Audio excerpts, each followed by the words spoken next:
Dr Gadda.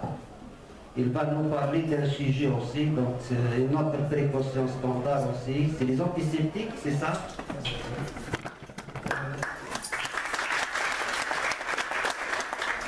Bonjour à tous. D'abord, je tiens à remercier l'équipe d'organisation pour cette invitation et pour ce thème important. Sans oublier à remercier M. Popé et M. Chénard pour leur aimable assistance. On va parler aujourd'hui des antiseptiques. Donc, pourquoi les antiseptiques? Puisque tout simplement, on l'utilise dans nos pratiques quotidiennes, donc les antiseptiques, et à chaque fois on l'utilise, on pose la question par rapport à leur utilité, par rapport à leur efficacité, et on trouve seulement des difficultés concernant le choix d'antiseptiques adéquats. Et bien sûr, pour soi-disant lutter contre les infections nosocomiales, pour lutter contre les infections liées aux soins, donc on doit mettre à l'esprit que l'utilisation d'antiseptiques de façon raisonnée et de façon systématique avant les soins locaux est impératif. Donc, le diapo s'il vous plaît. Donc, on connaît tous les différentes classes de médicaments, comme les antibiotiques, les corticoïdes, les antalgiques. On connaît presque tous les médicaments, mais on oublie seulement que les antiseptiques sont des médicaments. Ce sont des véritables médicaments qui ont l'autorisation de mise sur le marché. Ils ont utilisé de façon très large en clinique. Bien sûr, on l'utilise à titre préventif, mais cette utilisation elle est moindre actuellement après l'apparition des antibiotiques, mais on l'utilise surtout en préventif pour lutter contre les infections nosocomiales. Bien sûr, les infections nosocomiales posent actuellement un problème vraiment important et nous ne pouvons que de recommander une rigueur concernant l'utilisation des antibiotiques et des antiseptiques et d'insister sur l'importance de la formation des personnels utilisés d'antiseptiques. Bien sûr, avec l'utilisation d'antiseptiques, on trouve des difficultés vu la limite concernant la quantité des antiseptiques présents sur le marché. On trouve souvent une difficulté en ce qui concerne le choix d'antiseptiques. Diapo s'il vous plaît. Donc, bien sûr, on utilise les antiseptiques pour avoir une antisepsie. Donc il faut faire la différence entre l'antisepsie et la désinfection, puisque la désinfection, ça nécessite le plus souvent d'utiliser des produits qui sont désinfectants. Donc la désinfection, c'est une opération qui permet de lutter ou bien de tuer ou bien d'inactiver les micro-organismes sur des milieux inertes, donc contaminés, comme les surfaces, comme les objets. Par contre, l'antisepsie, c'est l'utilisation d'antiseptiques pour lutter contre les micro-organismes, pour inactiver des virus sur un milieu vivant, donc sur une peau saine, une peau lisée ou bien sur les muqueuses. Donc il se sert en fonction des objectifs fixés. Et cette opération, et son résultat est limité aux micro-organismes ou bien de virus présents au moment de l'opération. Diapo, s'il vous plaît. Donc, en passant aux antiseptiques, bien sûr, diapo, on a plusieurs classes d'antiseptiques. On a les antiseptiques qui sont majeurs. Ce sont des antiseptiques qui sont bactéricides, qui ont un spectre vraiment large. Les antiseptiques intermédiaires qui sont toujours bactéricides, mais ont un spectre vraiment étroit. Et les antiseptiques mineurs qui ont un effet bactériostatique avec un spectre vraiment étroit. Et on a d'autres produits qui sont considérés à tort comme des antiseptiques ou des antiseptiques, mais finalement ne sont pas des antiseptiques. On va détailler ça par la suite. Donc on va commencer par les antiseptiques majeurs. Les antiseptiques majeurs, on a trois types d'antiseptiques majeurs. On a, c'est ce qu'on appelle les halogénés, avec deux types d'halogénés, les dérivés iodés, ou c'est ce qu'on appelle la bitadine, ou bien la polyvinol iodée, et les dérivés chlorés, c'est l'hypochlorite de sodium ou bien de bac. Deuxième type d'antiseptique majeur, c'est en général c'est des bigonies. Et le chef de file, c'est la chlorhexidine, donc aqueuse et la chlorhexidine alcoolique. Troisième type d'antiseptique majeur, c'est les alcools ou bien les éthanols, donc avec des différentes concentrations. On va détailler concernant les halogénés, qui sont des antiseptiques majeurs, qui ont un effet bactéricide, qui ont un spectre vraiment large. C'est la bétadine, le chef de file, c'est la polyvidone iodée. Leur utilisation elle est vraiment large en clinique, donc on peut l'utiliser sur le porcelaine pour liser et sur la muqueuse en fonction de leur concentration. On a plusieurs formes, plusieurs concentrations, 2%, 4%, 5%, 10%. Et on reconnaît en général la bétadine par rapport à la couleur de sa bouteille rouge, jaune, bleu, vert.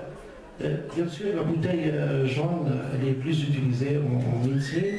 Il s'agit de la bétadine en solution dermique. On peut l'utiliser sur la porcelaine pour avoir une ponction, injection, pour l'antisepsie de champ opératoire. Et on peut l'utiliser sur le polysé ou bien sur les muqueuses si on le dilué. En ce qui concerne la bouteille rouge, ça concerne la bétadine en solution moussante. Donc elle est très utilisée au bloc opératoire, donc pour soi-disant l'antisepsie des champs opératoires, pour le lavage antiseptique chirurgical des mains et pour le nettoyage des muqueuses et des plaies souillées. Donc bien sûr on a d'autres formes qui est la forme en solution alcoolique. Donc elle n'est pas utilisée sur la muqueuse, elle n'est pas utilisée sur la plaie pour la polyser. D'autres présentations, donc présentation gynécologique et présentation oculaire, présentation aussi en bain de bouche, mais tout ça, ça nécessite vraiment des dilutions. En ce qui concerne les contre-indications, la bétadine est contre-indiquée chez les nouveau-nés jusqu'à l'âge de 30 jours, ce qui peut provoquer une dysthyroïdie, qui est grave chez le nouveau-né. On peut utiliser la bétadine avec vraiment une prudence chez les nourrissons jusqu'à l'âge de 30 mois, chez la femme enceinte au 2e et 3e trimestre. Si on utilise bien sûr la bétadine, on ne peut pas préconiser un bon soin inclusif. Et il faut faire attention à l'administration prolongée de bétadine. Donc lorsqu'on utilise la bétadine de façon vraiment prolongée, il y a un risque d'avoir une surcharge. Et chez la femme enceinte et la femme allaitante, il y a un risque d'avoir un passage de bétadine dans le lait maternel et bien sûr dans la circulation placentaire. Bien sûr, on doit éviter certaines associations avec la bétadine. Donc on n'associe pas la bétadine avec la chlorhexidine. On n'associe pas la bétadine avec les dérivés mercuriels et avec les fumeurs, avec possibilité d'avoir une incompatibilité physico-chimique. On doit conserver la bétadine à l'abri de la lumière, à l'abri de la chaleur et l'air. Et en ce qui concerne la date de péremption, après l'ouverture, c'est bien sûr la bouteille est dotée d'un bouchon réducteur, donc c'est 1 mois. C'est la bouteille ne donnait pas de bouchon réducteur, c'est 15 jours. Diapo s'il vous plaît. On passe au deuxième antiseptique majeur, qui est le DACA, l'hydrochloride de sodium, qui a un effet antiseptique, bactéricide, avec un spectre large vraiment élargi, avec une utilisation vraiment large au niveau de la porcelaine, la polysée et au niveau de la muqueuse. Donc on ne peut pas utiliser la bétadine, le DACA sur des plaies souillées du sang ou bien de pus par rapport à la diminution de leur efficacité. Ça pose vraiment un problème avec les matières organiques. La matière organique qui se trouve au niveau de la surface. Lorsqu'on utilise le DACA avec la matière organique, il va y avoir une coagulation de la matière organique avec une diminution de l'efficacité et on peut avoir une irritation sur la surface de la peau. Donc il faut préconiser toujours à faire un lavage et un rinçage avant d'utiliser le DACA. En ce qui concerne la conservation de DACA, à l'abri de toutes les lumières, chaleur et air, Et en ce qui concerne la date de péremption, donc après l'ouverture, c'est en général 15 jours. On passe au deuxième type d'antiseptique majeur, c'est les bigornies. Le chef de file, c'est le chloroxidine. On a deux types de chloroxidine. Le chloroxidine aqueuse, qui est vraiment un antiseptique, donc soi-disant mineur. Il assure une antisepsie vraiment faible. Par contre, la chloroxidine alcoolique, il exerce un effet bactéricide vraiment majeur. Ils peuvent être utilisés sur la peau saine et vaporisée, mais jamais sur les muqueuses. Donc on n'utilise pas la chloroxidine sur les muqueuses, on n'utilise pas la chloroxidine au niveau du cerveau, au niveau des ménages, au niveau de l'œil. On n'utilise pas la chloroxidine au niveau de conduite auditive et externe, et il faut faire attention au risque allergique. Bien sûr, en ce qui concerne la compatibilité physico-chimique, ça pose un problème avec les dérivés mercuriels, avec certains dérivés métalliques comme le zinc, l'argent, le savon, et on n'utilise pas l'association halogénie avec bigorite. En ce qui concerne la date de péremption, c'est un mois après l'ouverture en général concernant la chloroxidine alcoolique. En ce qui concerne l'éthanol ou bien l'alcool, il assure un effet antiseptique vraiment majeur. On peut l'utiliser sur la peau seule, mais il faut faire attention à la poliser et ne pas utiliser sur les muqueuses puisqu'elle est vraiment irritante. Donc il faut faire attention à l'utilisation de l'alcool sur la peau des nourrissons. Donc à ne pas utiliser sur les prélèvements d'alcoolémie. Et en ce qui concerne la conservation, il doit être à l'abri de l'air. Et concernant la date de péremption, c'est en général jusqu'à un mois sur un flacon ouvert, bien sûr. On passe après les antiseptiques majeurs, donc les antiseptiques intermédiaires qui ne sont pas vraiment disponibles ici en Algérie. Donc le chef de file, c'est le Cétarion. Qui sont des ammoniums quaternaires. Le Cétarion, il est utilisé généralement en curatif. C'est un traitement d'appoint des affections primitivement bactériennes ou susceptibles de se surinfecter. Donc on ne l'utilise pas sur les muqueuses. Contre le problème d'incompatibilité physico-chimique avec plusieurs produits antiseptiques. Et en ce qui concerne la date de péremption, c'est au général 8 jours. Donc, les antiseptiques mineurs, on a plusieurs classes. Les classes qui sont disponibles ici en Algérie, c'est surtout l'exomidine, donc à utilisation vraiment fréquente. L'exomidine, il appartient de la famille de la diamidine. On a, c'est ce qu'on appelle les acides boriques avec sa forme oculaire, et l'acide salicylique reconnu par le mot d'hermacide. On a d'autres antiseptiques mineurs qui exercent un effet bactériostatique avec un spectre vraiment étroit comme les dérivés métalliques, à savoir le sulfate de zinc, le sulfate de cuivre et le nitrate H.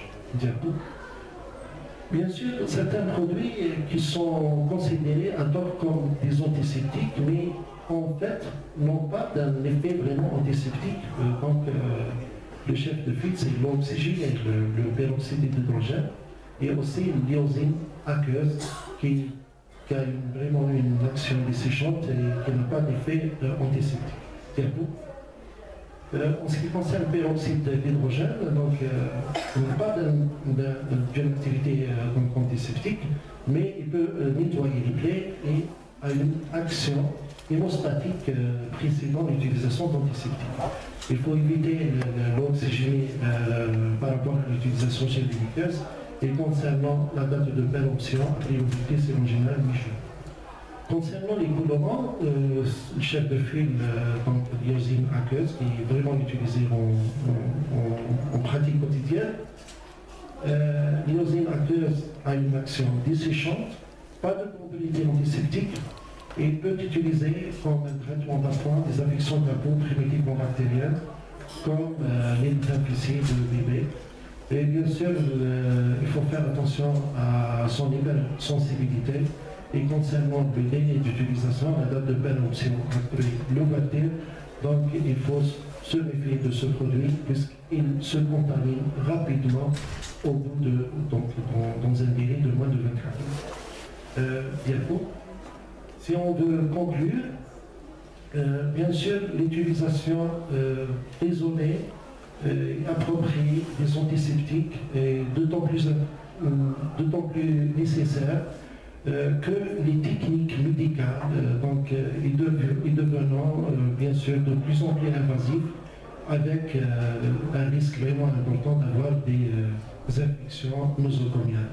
Et il faut toujours préconiser une image qualité adéquate qui permet, soi-disant, de diminuer le risque infectieux lié aux soins pour lutter contre les infections nosocomiales à l'hôpital. Merci. On va